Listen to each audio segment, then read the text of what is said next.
How to change language in Amazon Prime Video. Hello guys, this is Atticus and welcome back to App Hacks.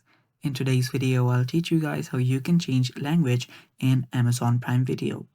So without any further ado, let's dive right into it. So as you guys must already know, Amazon Prime Video is connected to your Amazon website or Amazon account. So just go to amazon.com and make sure that you're logged in into your account.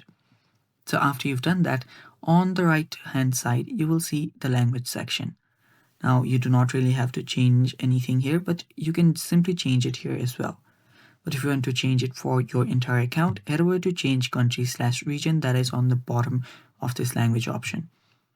After you're there, you can simply select your preferred country/region and change it.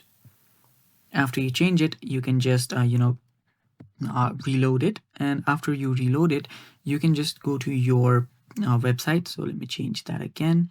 So let me change it to Japan and tap on go to website, and it will just change it to that very location. Now after doing that, your language should change as well. You can head over here and change it from there, and that's basically how you do it, guys. Now changing it here will also change your language and region for your Amazon Prime Video as well.